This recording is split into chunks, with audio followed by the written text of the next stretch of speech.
Hey friends, it's me, Claudia Velato, Realtor at Coldwell Banker. I'm here with landscape planner Sarah Geurtz from EDA, and we are sitting in her house. She has done something marvelous. She has gone beyond the builder basic home that she was given and given it some personality. So Sarah, tell us first of all a little bit about your neighborhood. So it's a standard quarter acre to 1/5 acre subdivision, and the houses look all very similar. Right. There is a nice mix. You get smaller houses and bigger houses. It's not all one, and I like that. Yeah. And so it also has different size yards, so it gets mixed up with the way the yards are landscaped. But they all are landscaped with invasive nandina, boxwood, and cypresses. Yeah. Or sorry, arborvitaes. And I got real bored with that. Yeah. Yeah, understandly, because everybody's got the same yard, right? Similar house and the same yard, right? So no personality. I hear a lot of people, like they have a limited budget, especially first-time home buyers. They have a limited budget, and they want to become homeowners, but they don't want to live in your typical kind of subdivision house. But you have very proactively done something with that. So why did you decide to rip out the nandinas and boxwoods and such? Well, I've been into natives since I was very, very young. And so moving into a home that had no natives at all, I couldn't take that. Right. And it was very boring to see. Yeah. And for me, because I'm a bit of a plant snob, and I wanted plants that would feed the insects and the birds, and that I love gardening. So I had to be in the yard doing something. Yeah. So slowly I started ripping them out, and then as I went along, I learned more about the plants that were native to my neighborhood, which used to be a wetland prairie. Wow, wetland tallgrass prairie by the Wilson Preserve. Yes. And so I started hiking out there and seeing the plants that grew very well there, whereas plants I had planted in my backyard when I first moved in died, and I found out why. All the water.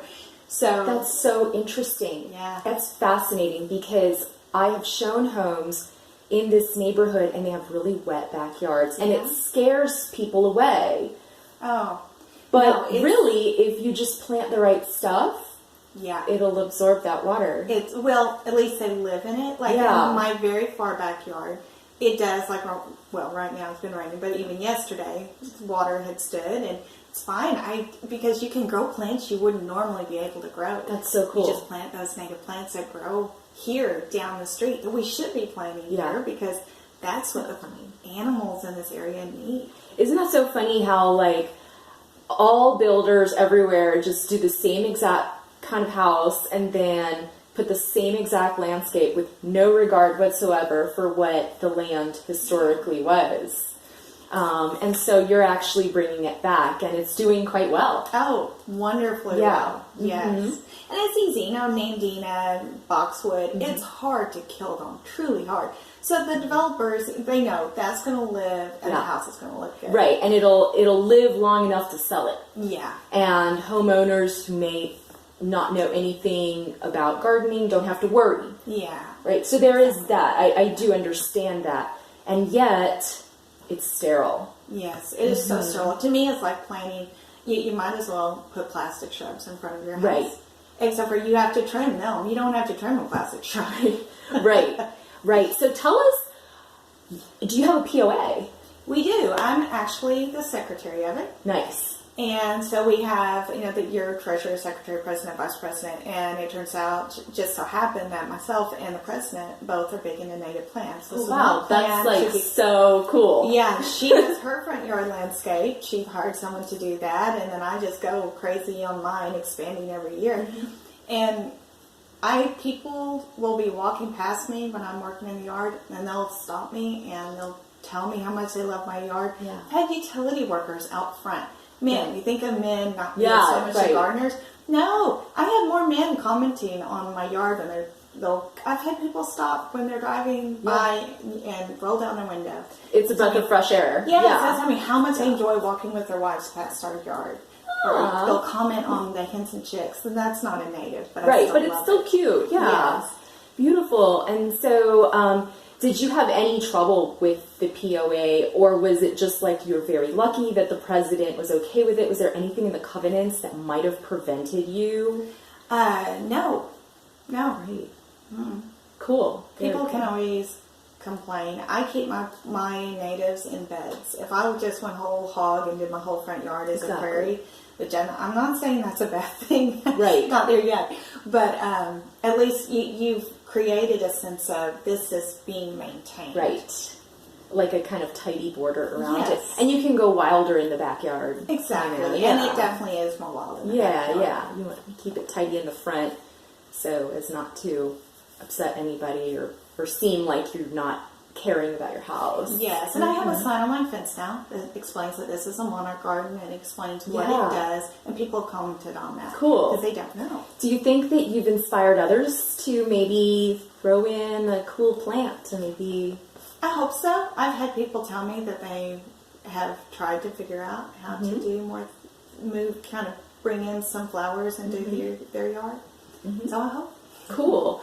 So what advice do you have for somebody who, like you, lives in your typical 3-bed, 2-bath home in a 1/4-acre lot where most of the houses look similar and they've got mandinas and arborvitae and boxwoods? What should they do to kind of start the process? We have native shrubs. You can use those.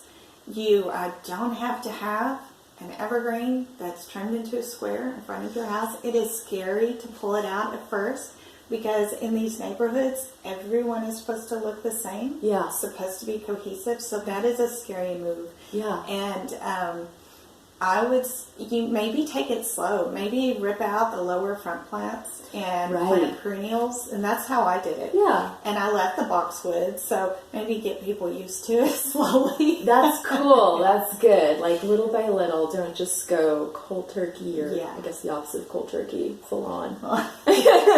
Full on native.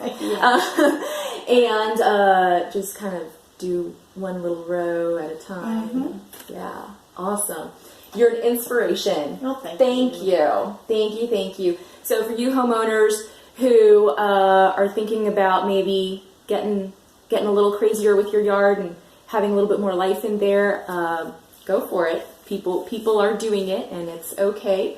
And for you would-be home buyers who can't afford the house of your dreams yet, but want to get into home ownership, take the step, move into home ownership, and just make your little castle a wonderful paradise for the birds and the bees.